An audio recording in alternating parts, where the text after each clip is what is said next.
Olá pessoal, bem-vindos ao 6º episódio do curso de roteiro grátis. Neste episódio vamos falar da linha narrativa da trama, que é onde o roteiro realmente toma forma.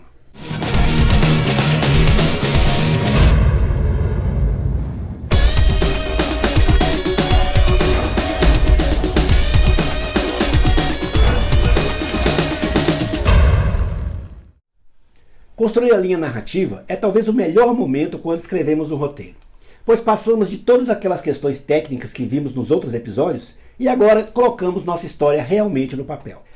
Mas mesmo nessa etapa não podemos abandonar as técnicas, e temos algumas para discutir hoje, e que irão nos ajudar a construir uma linha narrativa que cative a atenção da audiência e não permita que a plateia perca o interesse no filme ou vídeo. Essas técnicas são: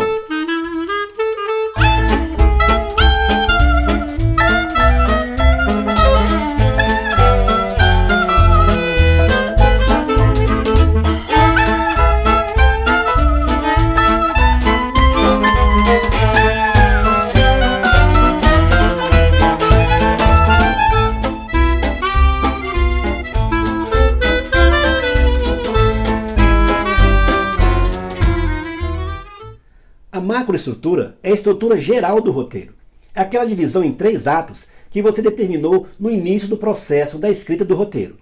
Nessa estrutura é que você irá determinar a duração do filme ou do vídeo e quais serão os pontos de virada da linha narrativa que irão separar cada um desses 3 atos.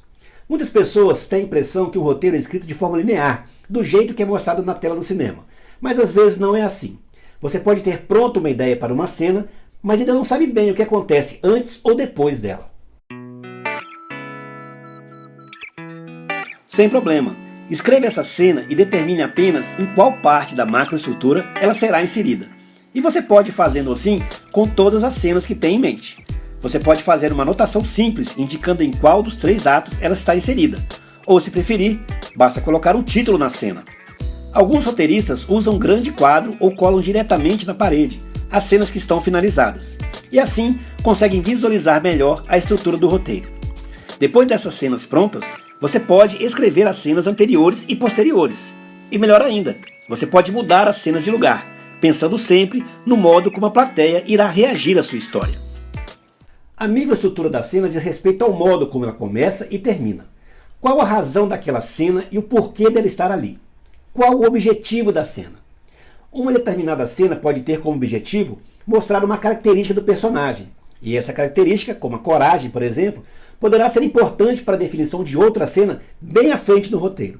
Uma cena também pode ter como objetivo alterar o ritmo da história, acelerar ou diminuir, ou então criar uma expectativa. O importante é você ter claro qual é o objetivo da cena.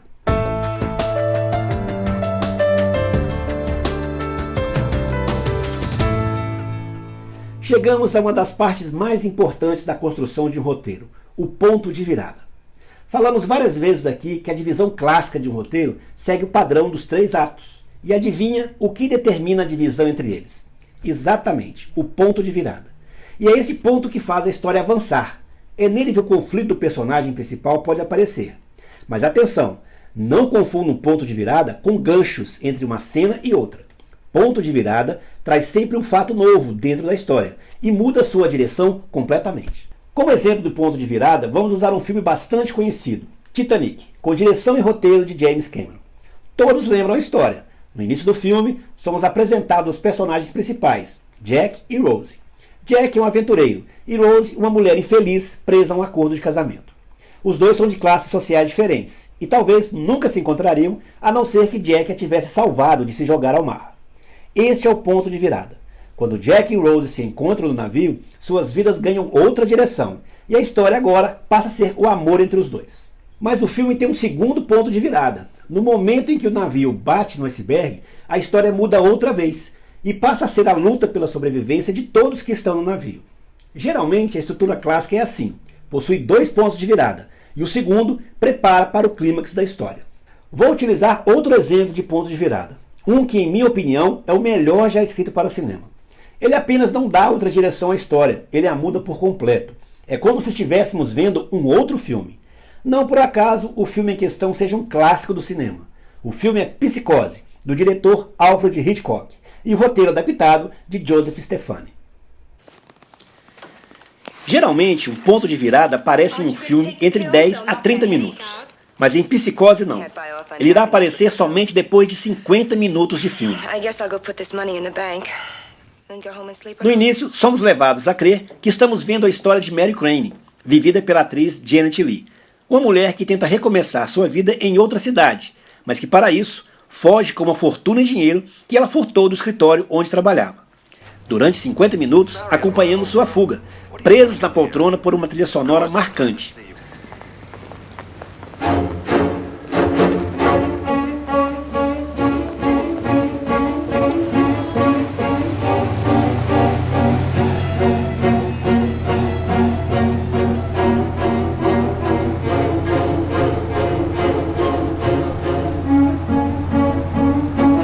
Até que ela chega ao famoso Bates Motel. Durante sua interação com Norma, vivido pelo ator Anthony Perkins, somos levados a acreditar que ela se arrependeu do crime e irá voltar e tentar consertar o que havia feito. Mas aí o ponto de virada se estabelece, na famosa cena do banheiro.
E uma curiosidade, para que Hitchcock conseguisse impactar a plateia com este ponto de virada, ele exigiu que todos que fizessem parte da produção do filme assinassem um contrato de confidencialidade, impedindo de noticiar qualquer detalhe da trama.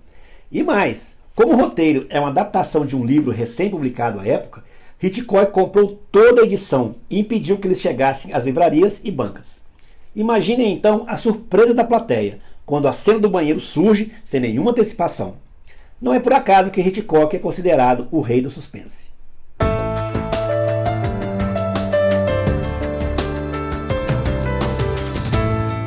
Controlar a tensão dramática do filme é tarefa do roteirista, exatamente porque ele é que pode determinar a sequência das cenas e criar ou manter essa tensão durante a trama. Isso depende muito, é claro, do público-alvo do seu filme. Filmes de ação, a tensão dramática é explorada em intervalos menores do que em filmes românticos ou históricos. Na comédia, cada cena cômica leva a uma tensão dramática, provocando risos na plateia. Mas veja bem, tensão dramática não significa tristeza ou filmes de drama. Tensão dramática é um efeito que causa no espectador algum sentido ou emoção. A tensão dramática pode ser controlada por meio de elementos que preparam a plateia para responder a uma cena de maior ou menor tensão do modo como o roteirista previu, ou pelo menos como ele deseja. Estes elementos são a antecipação. É utilizar a qualidade que o público tem de prever uma situação e criar uma expectativa. Se um personagem promete uma vingança, esperamos que isso realmente aconteça, ou então que ele seja impedido de fazer isso. A antecipação é o elemento chave na estrutura dramática e pode ocorrer de forma telegráfica, por repetição ou por contraste. Telegrafar quer dizer passar uma informação mínima, verdadeira ou falsa, de um fato dramático que irá acontecer. Essa informação pode ser transmitida por um gesto ou por uma atitude do personagem. Por repetição, é uma antecipação muito utilizada na comédia. O personagem puxa a gaveta da direita e a da esquerda que se abre, e assim sucessivamente.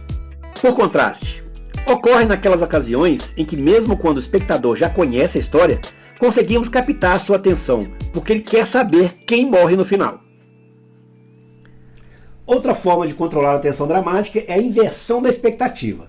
Ela também é uma forma de antecipação, mas aqui a inversão faz exatamente o contrário do que a plateia acreditava saber. Você faz a plateia antecipar uma situação, mas mostra exatamente o contrário. Muitas comédias utilizam esse recurso, mas poucos sabiam usar tão bem como Charlie Chaplin.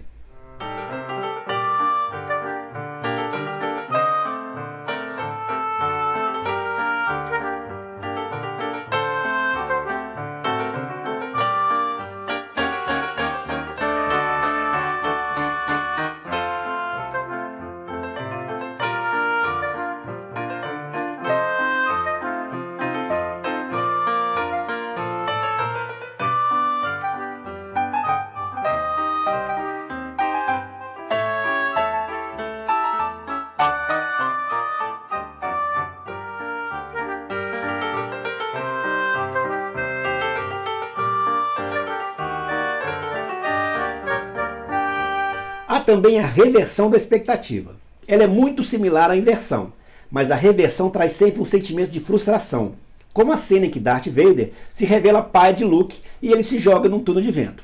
Ou então, quando Frodo desiste de jogar um anel no lago de lava da Montanha da Perdição. O suspense é um dos gêneros mais adorados no cinema, e mesmo quem nem é tão fã do gênero já deve ter assistido um ou dois filmes. Todos ficamos grudados na cadeira, esperando alguma coisa que vai ou que não vai acontecer. Mas existe uma questão importante para os roteiristas. É preciso conhecer muito bem a diferença entre suspense e surpresa. Surpresa é isso.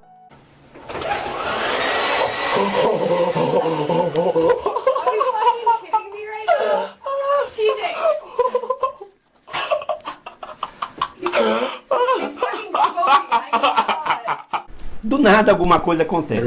Já o suspense é quando temos a informação de que algo vai acontecer, mas a plateia não. No vídeo, por exemplo, quando temos todas as informações que o namorado explica o que vai acontecer, ficamos no suspense até que essa coisa aconteça.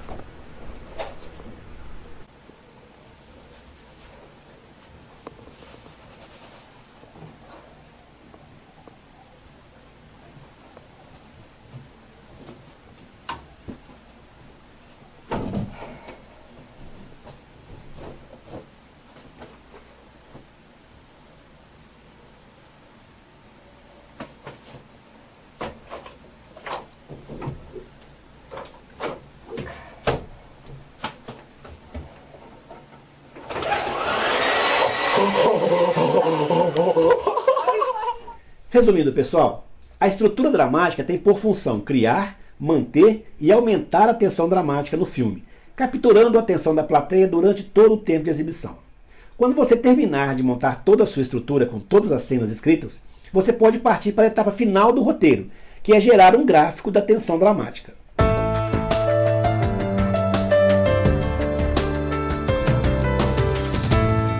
O gráfico da tensão dramática é uma representação da estrutura que você criou e tem como função permitir a visualização da tensão dramática ao longo do filme. Vamos utilizar como exemplo a estrutura clássica de 3 atos. No diagrama temos a linha horizontal, que se refere ao tempo ou duração do filme, e a linha vertical, que se refere à intensidade dramática. Os primeiros minutos do filme não geram tanta tensão. Aqui estão sendo apresentados a história ou personagem.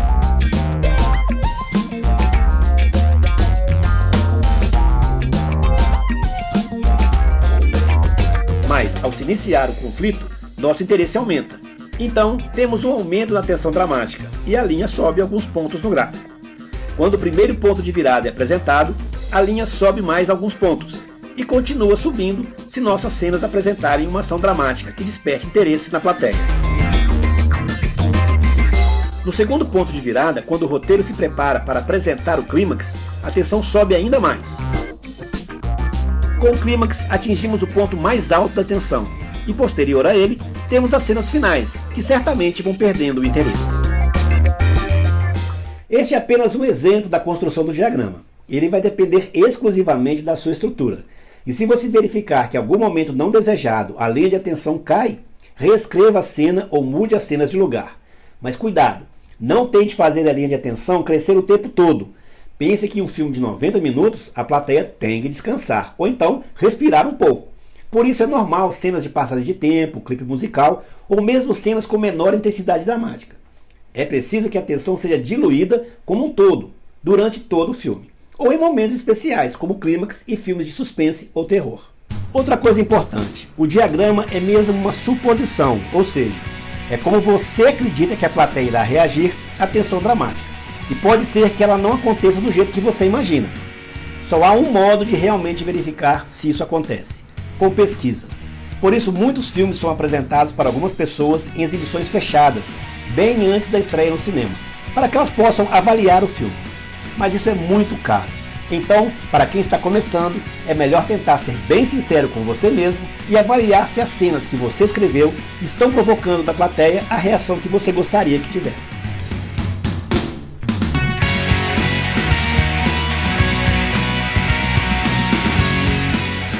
Bem, pessoal, chegamos ao fim dessa primeira temporada com dicas para a construção de roteiros de ficção.